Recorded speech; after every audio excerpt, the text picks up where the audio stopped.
Пустыня Каракум в Туркмении хранит самые загадочные тайны Центральной Азии. Долгие годы мы не знали, что здесь некогда жили люди. Лишь в 70-х годах прошлого века археологи стали находить следы нескольких поселений, относящихся к 3-му тысячелетию до нашей эры.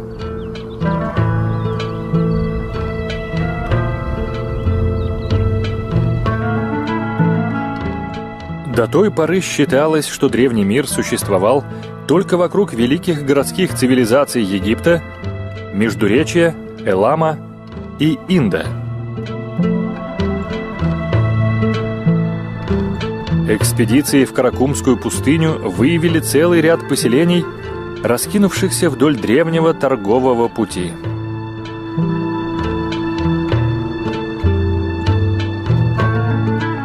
Это цивилизация оазиса, названная так потому, что ее крупные центры принимали торговые караваны, путешествовавшие по древнему миру.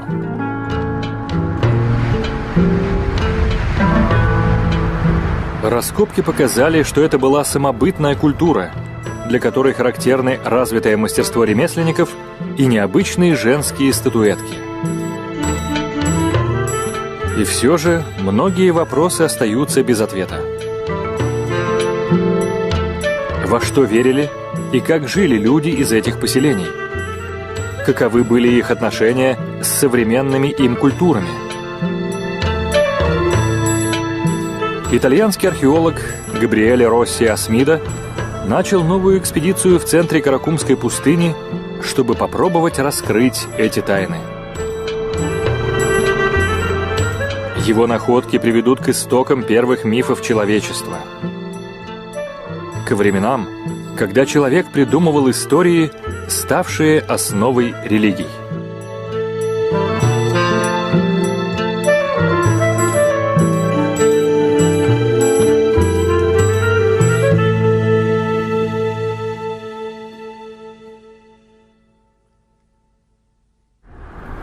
Тайны пустыни Каракум.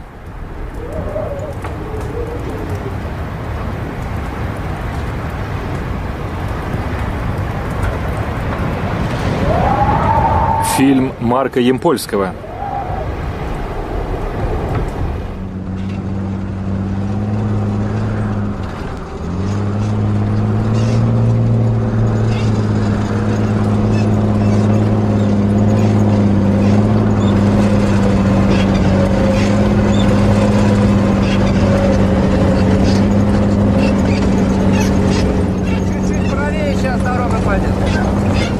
Габриэле Росси Асмидо изучает цивилизацию оазиса уже более 10 лет.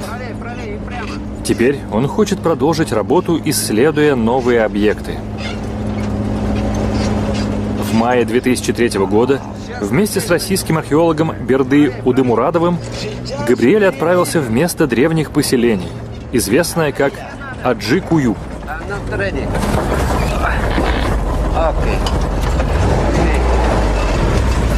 Это место было обнаружено около 30 лет назад первыми исследователями Каракумов, аккуратно нанесшими его на карту. Сколько керамики! Информация, похоже, верна. Земля в указанной точке усеяна обломками керамики, оставшимися от поселения, датируемого несколькими тысячами лет до нашей эры.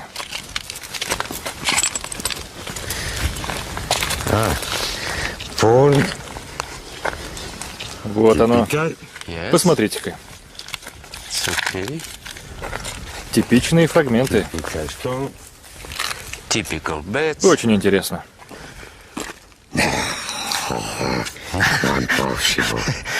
Очень красиво. Отлично. Орел со змеем. Маленький орел. Это не просто орел. Это маленький орел.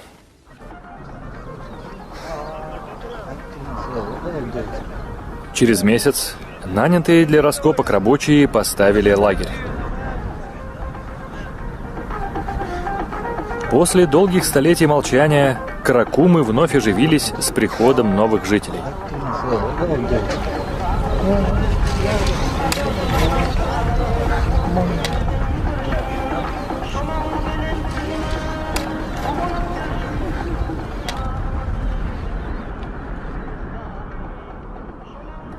Археологам по-прежнему ничего не известно об Аджикую.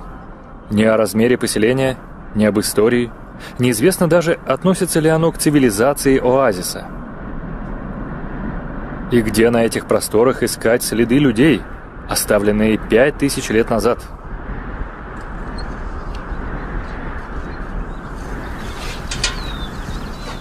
Две недели поисков и зондирования дали результат. Найден некрополь. Для Габриэли эти первые могилы носят решающий характер. Ритуалы и подношения покажут, действительно ли это поселение цивилизации оазиса. Раскопки вскоре выявляют горы керамики, которая подтверждает догадки археологов. Вазы и миски, в которые помещалась жертвенная пища, сделаны искусно, с немного загнутой кромкой.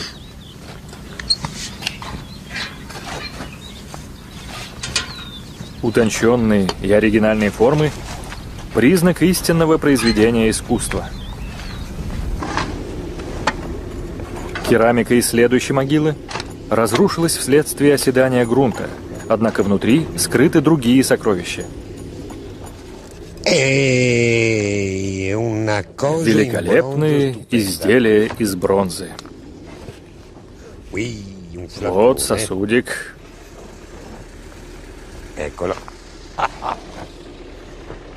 Этот сосуд предназначался для хранения косметики, возможно, теней для глаз, так как рядом с ним нашлось приспособление для нанесения теней.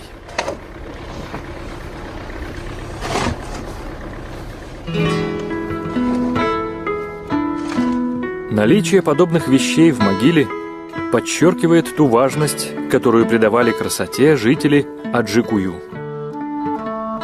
Это одна из черт, характерных для цивилизации оазиса. Как показали предыдущие открытия, предметы косметического и медицинского назначения всегда самые изящные и дорогие.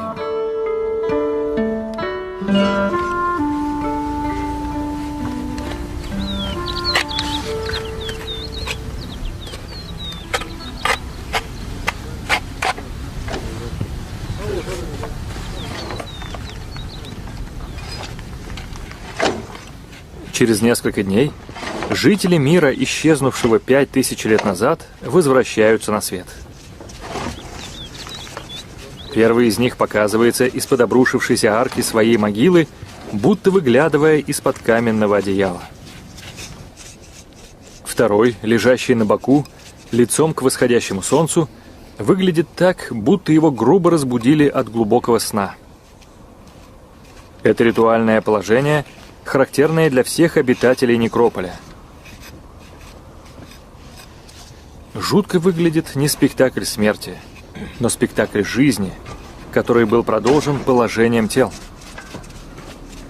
Целую вечность смотрит мать на спящего сына, так же, как наверняка смотрела она на него перед тем, как они умерли, вероятно, одновременно.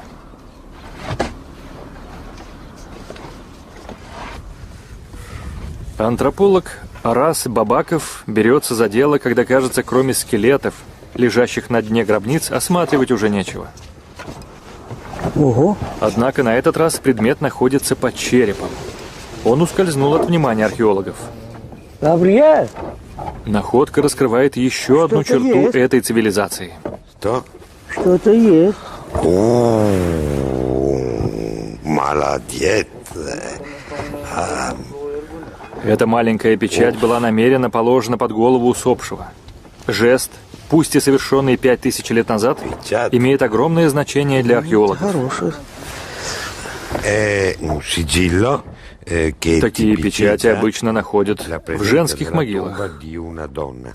Это женщина? Да, женщина. Una donna senz'altro di Женщина, rango, безусловно, perché благородная, era proprietaria di qualche bene. ведь у нее было E свое quindi имущество, viene sepolta и al похоронили ее simbolo с этим della символом propria богатства. ricchezza.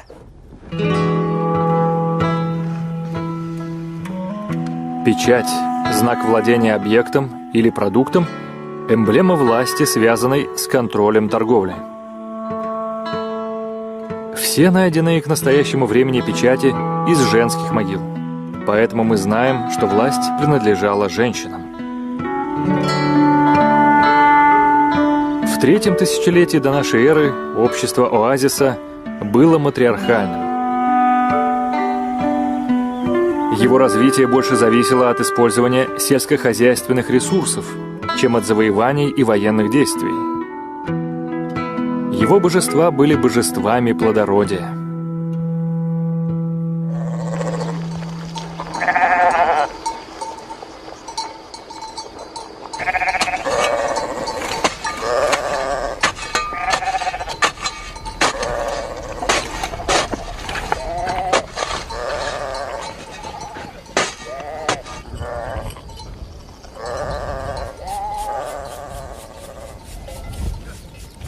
Интересно, что последняя гробница некрополя была построена не для человека.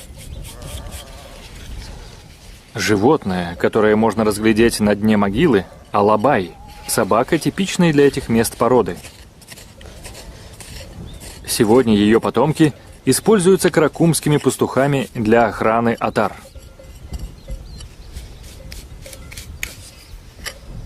Пять тысяч лет назад эта собака, вероятно, присматривала за животными и охраняла хозяев. Тот факт, что ее похоронили на кладбище, говорит о важности ее роли в обществе.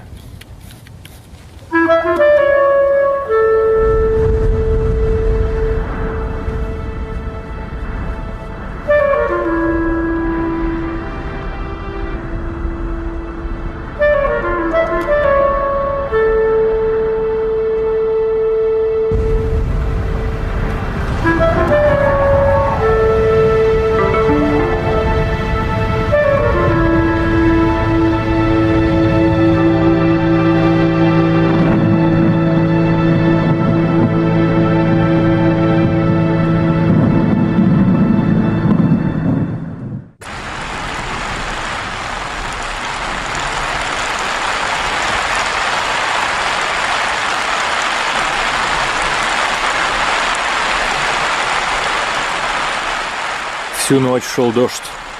Плохая погода стоит и днем. Северный ветер с равнин Казахстана опустил температуру до 30 градусов.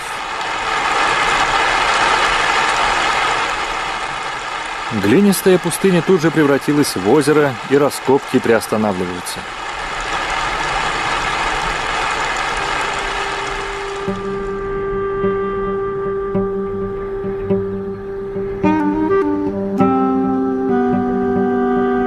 Когда спустя 2 суток солнце возвращается, пустыня моментально расцветает. Взрыв цвета напоминает нам о потенциальном плодородии этих мест.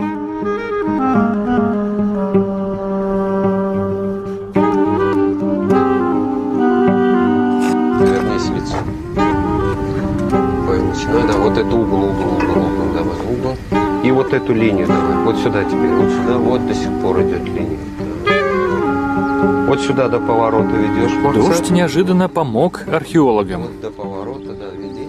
Потом у нас идет вот эта стена. Давай, Земля давай, высыхает дальше. неравномерно, Идет, в зависимости от плотности почвенного субстрата, Так. и под Коридор, грунтом Максат, проглядывают с этой очертания стороны, с этой. стен. Ага. Вот. В километре от некрополя видны очертания города. Пока так оставим, Максат. Значит, у нас здесь коридор, вот это квадратная Берды комната. тут же начинает отмечать контуры ранее неизвестного поселения. Да. Пошел. И вот эта Здесь линия, лежит вот город, эта погребенный 5000 лет назад Вот под эта каракумскими песками. А в нем Есть, часть так, истории здесь до цивилизации оазиса.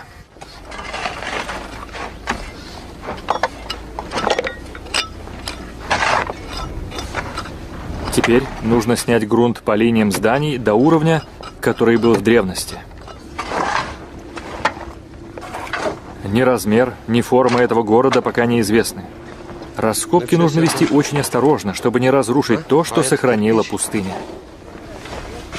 Вот это. Нормально? Стена есть? Наконец, на глубине свыше 2 метров показывается земляная кладка стены, огораживающая древнейшие постройки.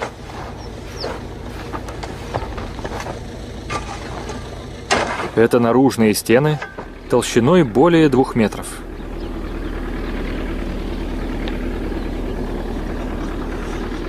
Следуя их очертаниям, рабочие постепенно открывают границы застройки.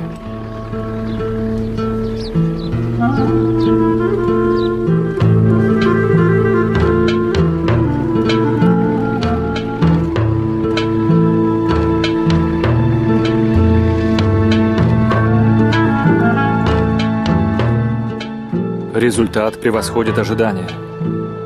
2-недельная работа позволяет очертить контуры огромного города, раскинувшегося более чем на 10 гектаров, прятавшего свои богатства за непрерывной укрепленной стеной.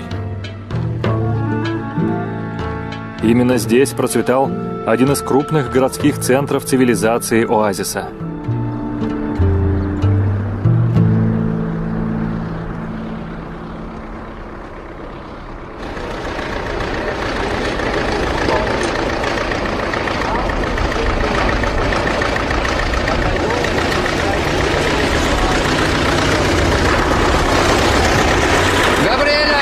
Габриэле, я жду вас.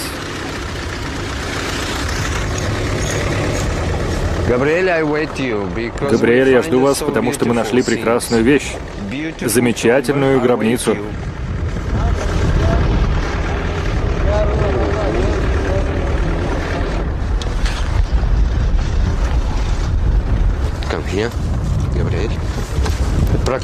Примерно прямоугольной формы. Посмотрите отсюда. 1, 2, 3, 4. Эта керамика говорит об украшенной гробнице внутри самих стен.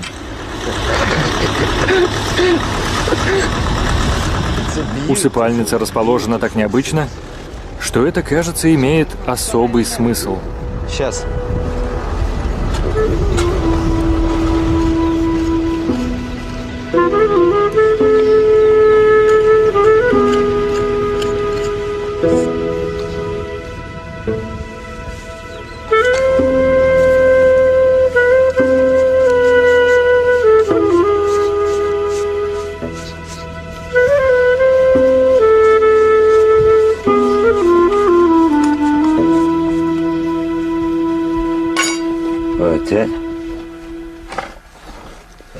Oh, la Madonna.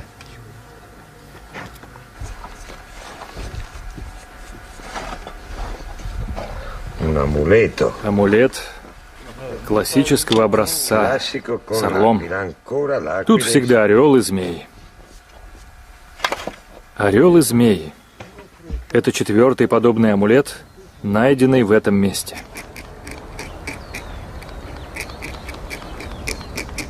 Эти изображения повторяются слишком часто, чтобы быть просто украшением.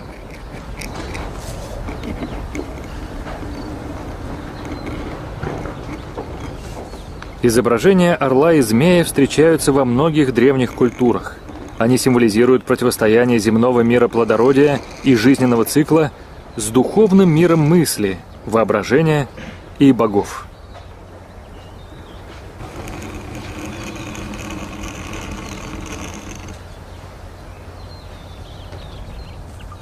Эти мотивы с амулетов из Аджи-Кую не просто связаны. Они представляют собой набор изображений, показывающих разные части повествования. Все эти изображения представляют концепцию добра и зла, божественности и религии. Они связаны с религиозными традициями этого народа. Мы понимаем, что изображения орла и змея, несомненно, скрывают нечто большее. У нас пока мало амулетов, но мы будем искать еще, чтобы создать цельную картину верований и мифов этого народа.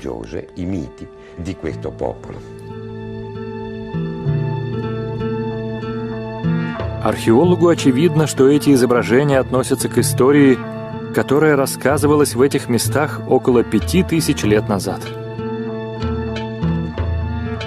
Истории, состоящие пока всего из нескольких лежащих в беспорядке картинок.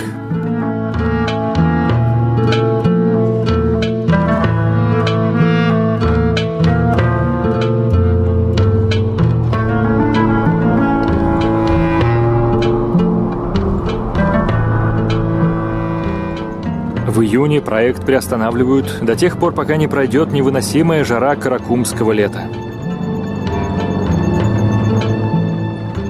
Температура уже выше 40 градусов по Цельсию. Ветер несет песок и погружает горизонт во тьму.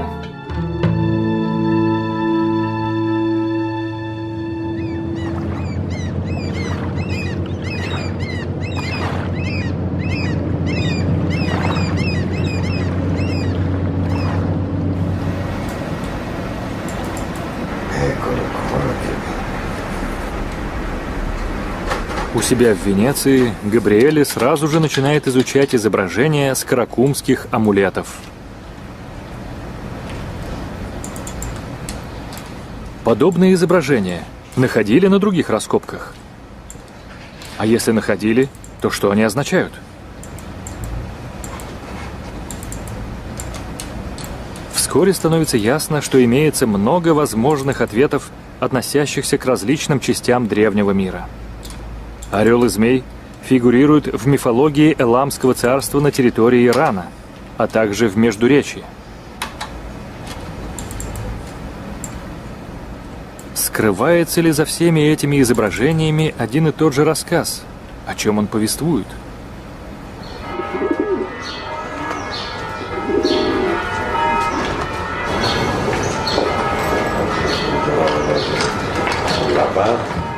Габриэле решил обратиться к Сильвии Винкельман.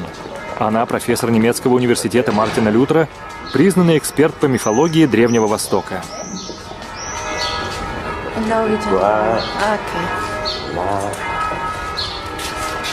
Они встречаются в Венеции в штаб-квартире фонда Лигабуэ, финансирующего раскопки. Вам это знакомо? Дайте взгляну.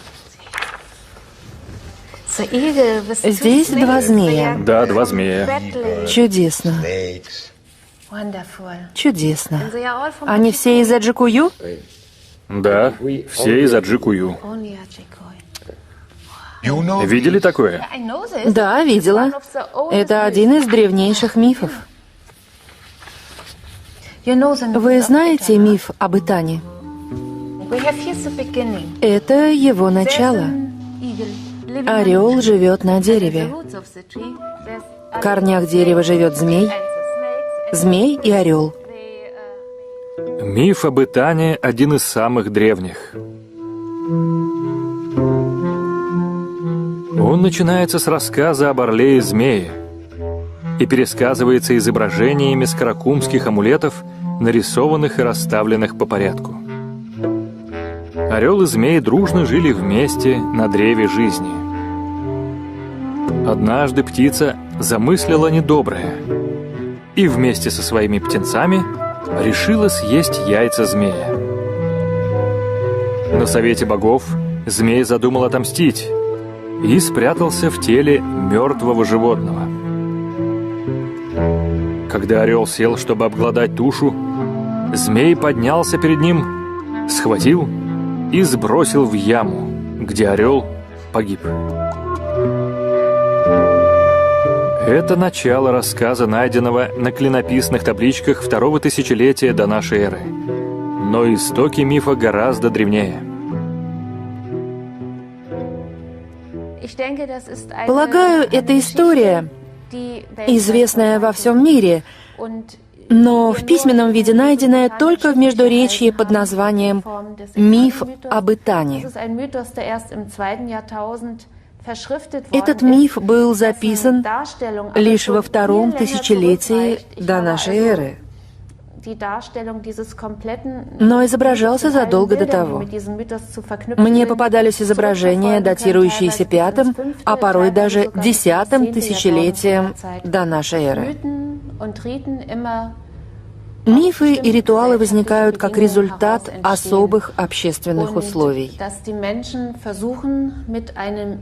Так человек пытается объяснить мир вокруг себя через действия богов, людей или героев.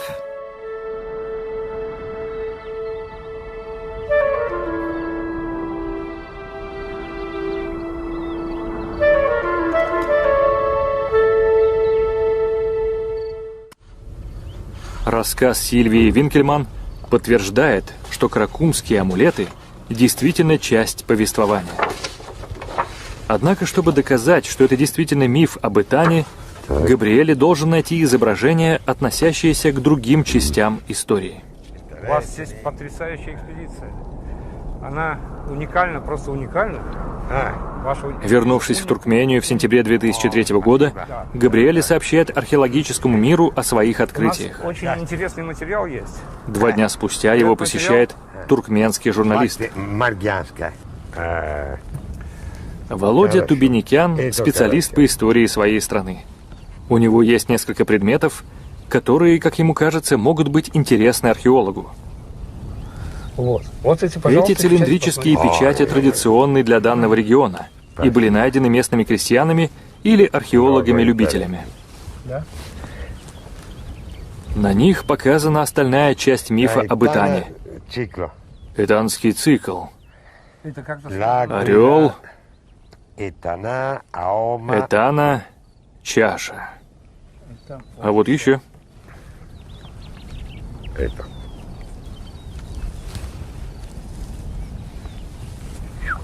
Ага, супер! Чудесно. Very красиво. Кинг. Кинг – жрец. Здесь. То есть царь-жрец. Царь-правитель. Так, спасибо, Володя. Вам большое спасибо за то, что вы здесь делаете в Туркменистане. От всего туркменского народа, от всей нашей страны. Да, большое спасибо, потому что вы открываете миру нашу цивилизацию. Спасибо. Теперь в распоряжении археолога все повествование.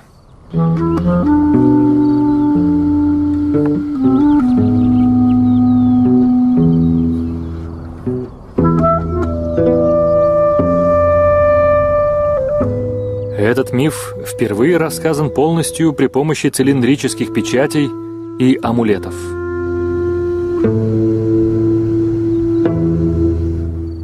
Каждое изображение представляет отдельную часть истории. Вместе они рассказывают о рождении новой силы, власти Этаны, первого царя в истории человечества.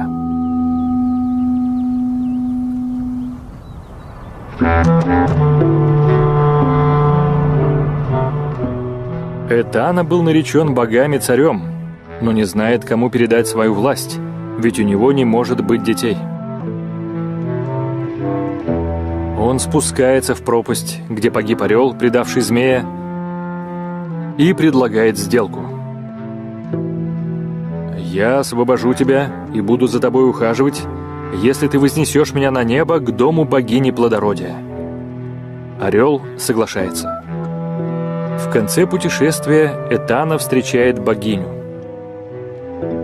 Выслушав его рассказ, она протягивает ему чашу с эликсиром жизни, который позволит ему родить преемников. С тех самых пор власть принадлежит мужчинам, которые передают ее от отца к сыну. Эту историю рассказывали в каракумских городах 5000 лет назад. Но что она значила для жителей? Что может поведать она об этом обществе? Миф содержит описание исторического события, которое нужно было помнить. Что это за важный исторический факт? Это переход от типично матриархальной культуры каменного века, неолита, чисто сельскохозяйственной эпохи к другому веку, веку огня, мужественности и металла. Известно, что традиционный символ плодородия – это богиня-мать, олицетворяющая изобилие и плодовитость. Этана хочет украсть секрет жизни у матриархата. Несомый орлом, он поднимается на небо, к великой богине, чтобы обрести власть и создать новую цивилизацию на основе патриархальных, а не матриархальных ценностей. Таким образом, миф является свидетельством перехода цивилизации оазиса к патриархату. Это культурный сдвиг, который к тому времени охватил уже весь древний мир. С начала 3-го тысячелетия до нашей эры патриархальная система постепенно развивалась в большинстве крупных городов, созданных древними цивилизациями. Теперь политическая власть принадлежит царю. Достоверно известно о династиях правителей в Уруке и Уре, в Междуречии, Сузах, Эламе, в Мохенджо-Даро и Хараппе на берегах Инда.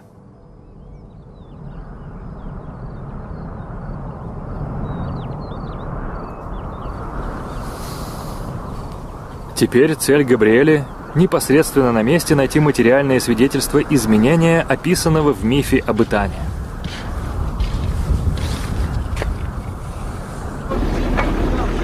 Возможно, оно спрятано здесь, в сердце этого города, очертания которого, похожие на стройку, видны в пустыне.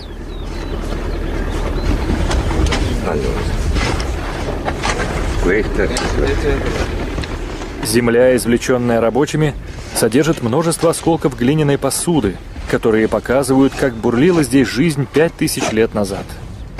Наметанный глаз археолога-профессионала подмечает, что некоторые из этих черепков не характерны для посуды, которую тут обычно находят. Это фрагменты статуэток, совершенно необычных для этой местности.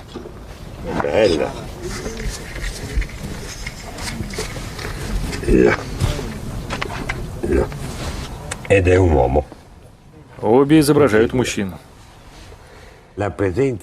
Наличие мужских фигурок в контексте доминирования женских – это нечто новое. Жаль, что не нашли голову. Она дала бы полное представление о мужчине, запечатленном в виде этой статуэтки.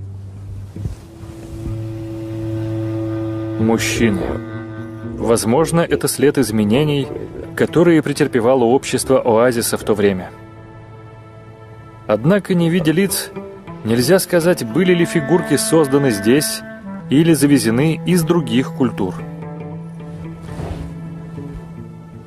Теперь нужно найти последние части мозаики. Но, скорее всего, недостающие фрагменты уже исчезли в тоннах извлеченного песка. Все равно, песок решено просеять заново. Каждый кусочек осматривают и откладывают в сторону. Землю уже перевернули, и вероятность найти фрагменты очень мала.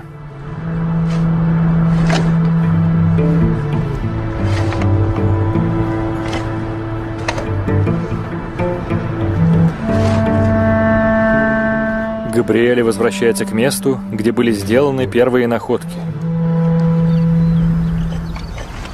Он замечает цветовое несоответствие на одном из фрагментов. Это вкрапление красного кирпича, показывающее, что структура стены изменялась, возможно, для создания кладовых или тайников.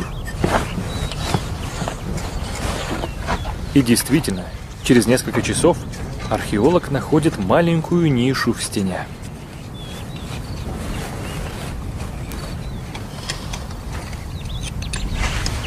Altro pezzo. Еще кусочек. Là. Вот.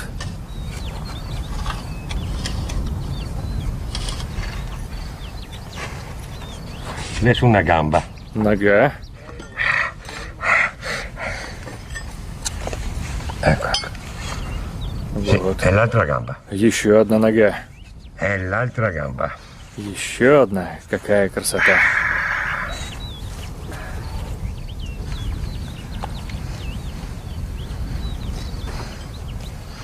Che bella! Фантастика. La testa! Голова. La Голова. testa!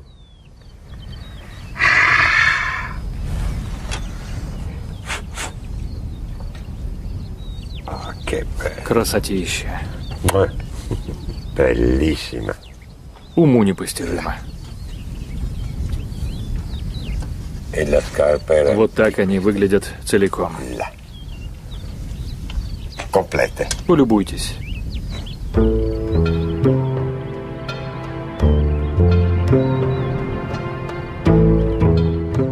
Собранные целиком, эти фигурки приоткрывают завесу тайны, окутывающей их происхождение. Их необычного вида лица в точности напоминают лица богинь, уже обнаруженных в разных местах раскопок цивилизации оазиса.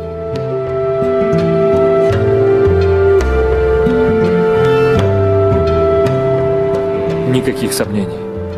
Это определенно мужская версия статуэток, ранее посвящавшихся богине плодородия. Значит, в пантеон к почитаемым богиням жители Каракумов добавили бога-мужчину. Эта эволюция верований отражает изменения самой цивилизации и ее постепенный переход от матриархата к обществу под управлением мужчин.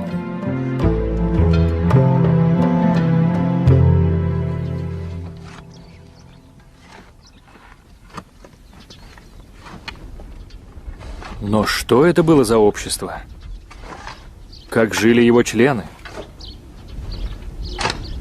В ходе раскопок обнаруживается множество зданий различных форм.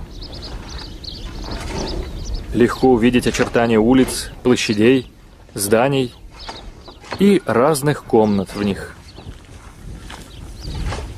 Теперь археологи пытаются определить, для чего предназначались те или иные помещения.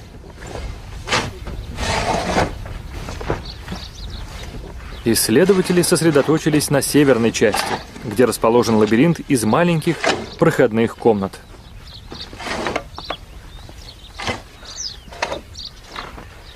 Кому и для чего они понадобились? Ответ лежит на дне глиняного горшка, вкопанного по самое горлышко. Его главная функция – сохранять пищу холодной. Вот где 5000 лет назад ремесленник решил спрятать свои инструменты. Целый набор маленьких зубил и шил, применявшихся для обработки камня.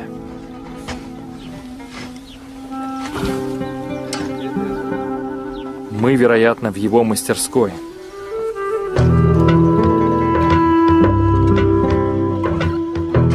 Плоды труда ремесленника хранятся несколькими метрами далее, в соседней комнате.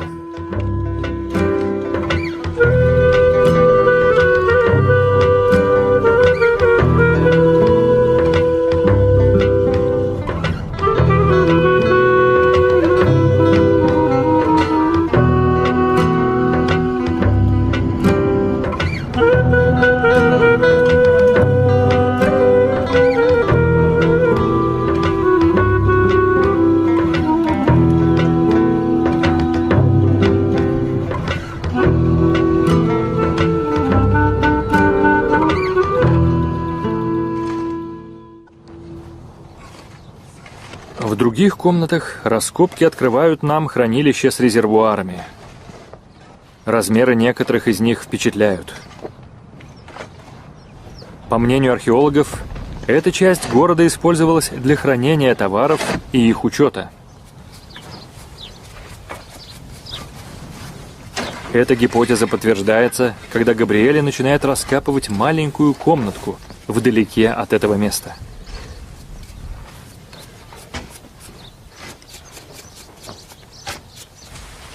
Noi ci troviamo Мы nella в бухгалтерском архиве города Аджикую. di Agigui. Il sistema Вот как работала система. venivano Камни вроде этого использовались для счета. come calcoli. Раз, два, три, что соответствовало аналогичному количеству ваз, горшков или других объектов. Были еще другие камни со значками, обозначавшими множество конкретных предметов. Затем эти камни клали в чашу. На чаше выбивались такие же знаки, что и на камнях внутри. Соответственно, можно заключить, что Аджикую был торговым центром, где занимались экспортом и импортом товаров, пищи и других продуктов из Элама, Сус и Бактрии. Целью этой системы, своего рода примитивной записи, являлся контроль операций, совершавшихся в городе. Создание архива об обмене товарами может быть понятно лишь в контексте общества, ориентированного на торговлю. В городе, через который проходила большая часть ресурсов, производившихся в регионе.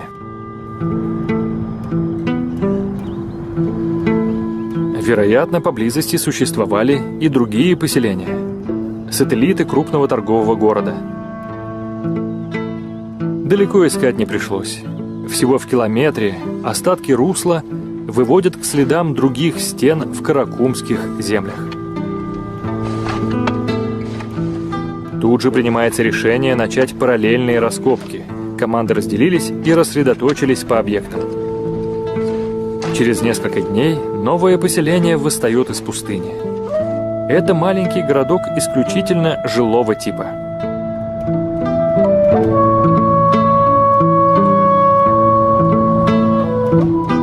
Для архитектора Анамурада это просто кладезь информации о конструкции домов, среднем размере комнат, форме проемов, величине больших стенных ниш, устройстве дымоходов и даже о системах дверных петель, сделанных из фрагментов керамики.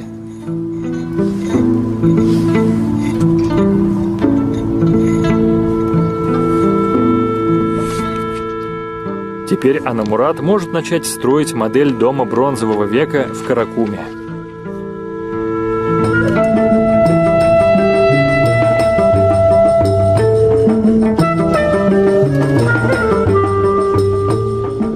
Так же, как и 5000 лет назад, дом построен из высушенных на солнце кирпичей, скрепленных известковой глиной. Далее он покрывается грязью, которая после высыхания дает хорошую защиту от перепадов температуры.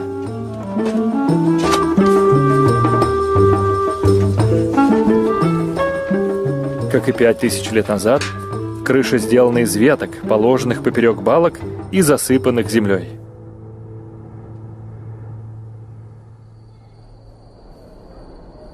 Как и 5000 лет назад, в Каракумах медленно темнеет.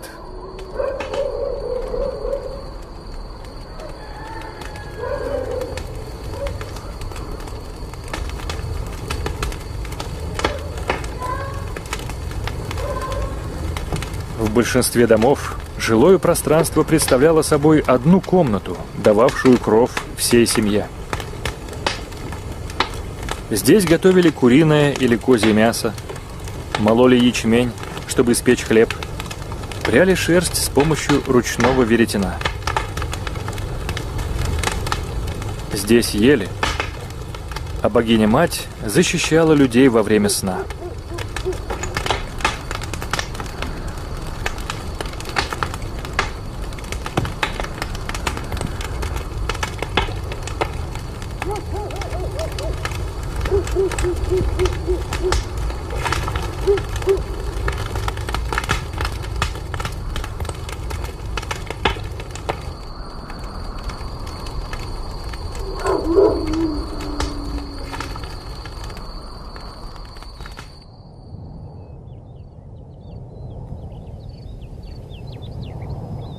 Раскопки крупного торгового города практически завершены.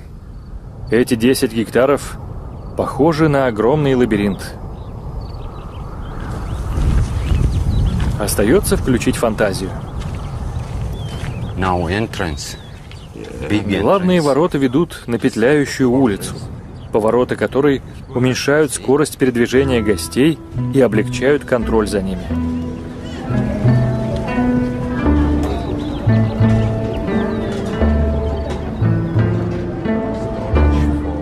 Теперь мы попадаем на центральную площадь, отданную под торговлю. Тут выставлялись и продавались товары, привезенные караванами или произведенные в городе.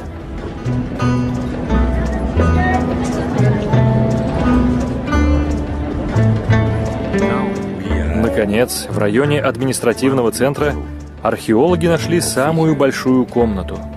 Она полностью покрыта стуком. Здесь имеется трибуна, где, вероятно, находились сановники во время официальных мероприятий.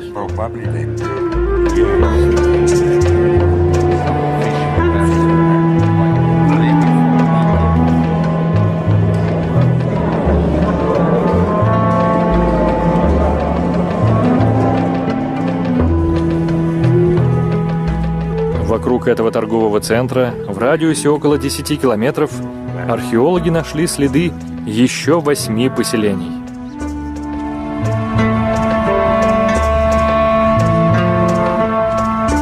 Девять городов Аджикую образуют крупнейший из найденных городских комплексов цивилизации оазиса. Предполагают, что их население составляло несколько десятков тысяч человек. Следы ирригационных каналов доказывают, что земля между городами возделывалась крестьянами. 5000 лет назад эта пустыня была оазисом.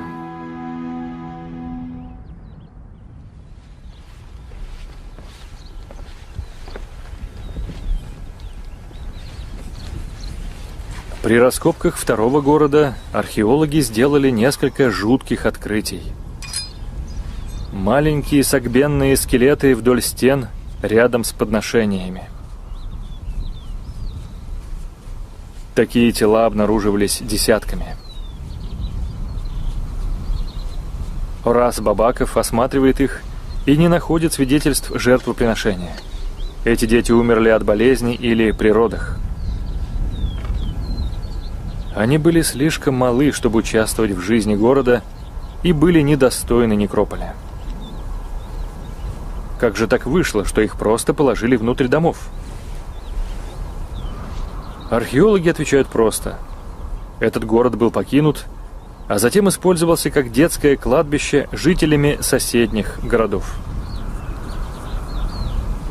По мнению Габриэля, такой шаг указывает на постепенный упадок цивилизации оазиса, которая конкурировала с великими городами Инда, Элама и Междуречья.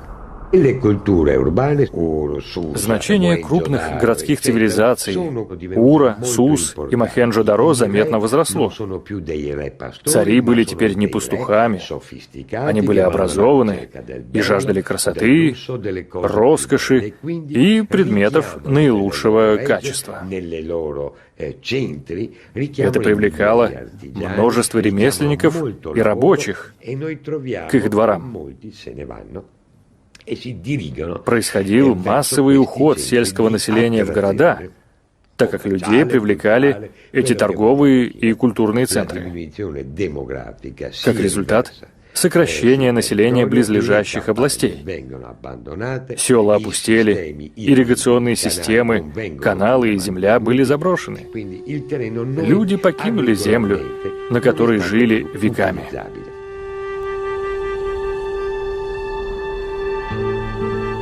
По оценкам археологов, цивилизация оазиса, ставшая жертвой этого исхода в города, начала клониться к закату около 1700 года до нашей эры. К тому времени от 9 городов Аджикую остался, вероятно, только торговый центр, в котором собрались последние жители. В конце концов, они тоже покинули город, оставив после себя следы цивилизации, просуществовавшей около 1000 лет.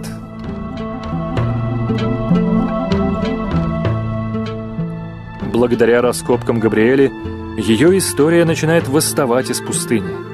Она уже перевернула наше представление о древнем мире. Но чтобы узнать, что эти люди создавали и как думали 5000 лет назад, нужны дополнительные исследования. Еще далеко не все каракумские тайны раскрыты.